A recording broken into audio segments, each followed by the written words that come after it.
जिंदगी हमेशा आसान नहीं होती। कभी वो हमें तोड़ती है, कभी परखती है और कभी हमें खुद से मिलाने के लिए हमें मिटा भी देती है। लेकिन कुछ लोग ऐसे होते हैं जो हर गिरावट को सीढ़ी बना लेते हैं। आज की कहानी ऐसी ही एक अद्भुत महिला की है, अरुणिमा सिन्हा, जिसने एक पैर खोया लेकिन पूरी दुनिया जीत ली। उत्तर प्रदेश के अंबेडकर नगर की रहने वाली अरुणिमा खेलों में बचपन से ही तेज। वॉलीबॉल में नेशनल लेवल तक खेल चुकी। उनके सपने थे इंडिया के लिए खेलना और अपने दम पर कुछ बड़ा करना। पर किसे पता था, एक साधारण दिन उनकी जिंदगी को असाधारण बना देगा। 14 अप्रैल 2011 अरुणिमा लखनऊ से दिल्ली जा रही थी, स्पोर्ट्स ट्रायल दिन। ट्रेन में सब ठीक था जब तक कि कुछ बदमाश डिब्बे में नहीं आए। उन्होंने उनका चेन छीनने की कोशिश की। अरुणिमा ने विरोध किया, लोगों ने देखा, लेकिन किसी ने कुछ नहीं किया और तभी उन्हें चलती ट्रेन से धक्का दे दिया गया।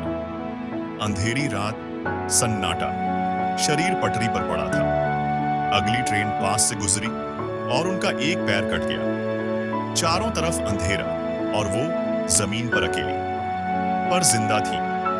उन्होंने दर्द में भी आसमान की ओर देखा और मन में सिर्फ एक बात आई, भगवान, बस जिंदा रहने की हिम्मत दे। सुबह लोगों ने देखा और उन्हें अस्पताल पहुंचाया। खून इतना बह चुका था कि डॉक्टरों ने कहा, जिंदा रहना चमत्कार है, लेकिन यही तो शुरुआत थी। इलाज के दौरान उन्हें कृत्रिम पैर लगाना पड़ा। हर कदम दर्दनाक था, हर रात आंसुओं से भरी थी। लोग कहते, अब तो खत्म हो गया सब, लेकिन अरुणिमा हर रात खुद से कहती, खत्म नहीं, बस एक नया रास्ता शुरू हुआ है। और उसी बिस्तर पर उन्होंने फैसला लिया, अब मैं कुछ ऐसा करूंगी कि दुनिया याद रखे। वो सपना था माउंट एवरेस्ट चढ़ने का। हाँ, वो पर्वत जहां पहुंचने से पहले कई लोग जान गंवा चुके थे। लोग हंसे, डॉक्टर चौंक गए। कृत्रिम पैर के साथ एवरेस्ट, असंभव। पर अरुणिमा ने कहा, इम्पॉसिबल शब्द बस डर का दूसरा नाम। उन्होंने भारत की मशहूर पर्वतारोही बचेंद्री पाल से ट्रेनिंग मांगी।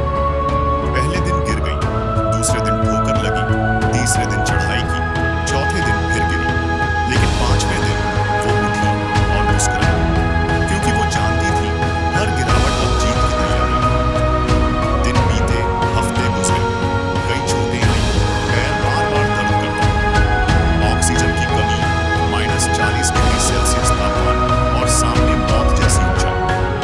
पर अरुणिमा के भीतर एक ज्वाला थी जो किसी भी ठंड से बुझ नहीं सकती थी। हर कदम पर उन्होंने खुद से कहा, मैं हार नहीं मानूंगी।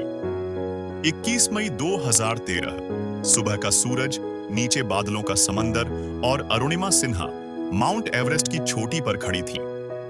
भारत का तिरंगा उनके हाथ में था, आंखों में आंसू थे और दिल में सन्नाटा। वो पल मानो भगवान ने कहा हो, देखो इंसान क्या कर सकता है। नीचे लौटते वक्त लोगों ने पूछा, कैसा लगा एवरेस्ट पर? वो बोली, मैं एवरेस्ट नहीं जीती, मैं अपनी डर, अपनी तकलीफ, अपनी हार को जीत कर आई हूं। उनकी आंखों में वो चमक थी जो सिर्फ उन लोगों की होती है जिन्होंने खुद को मौत से ज्यादा जिंदगी पर भरोसा करना सिखाया है। आज अरुणिमा सिर्फ एक नाम नहीं, बल्कि एक प्रतीक है, हिम्मत का, उम्मीद का और विश्वास का। उन्होंने एक एनजीओ भी खोली, शाहिद चंद्रशेखर आजाद विकलांग खेल अकादमी, जहां वो दिव्यांगों को ट्रेनिंग देती है। उनकी किताब का नाम भी है burn again on the mountain, क्योंकि वो सच में वहीं दोबारा जन्मी थी। जिंदगी हम सब की परख लेती है, कभी गिराकर, कभी छीनकर, कभी हमें खुद से मिलाकर। पर अगर हौसला जिंदा है तो एक पैर भी काफी है दुनिया की सबसे ऊंची छोटी फतह करने के लिए। इसलिए कभी हार मत मानो, क्योंकि जब तक सांसें हैं तब तक चढ़ाई बाकी है।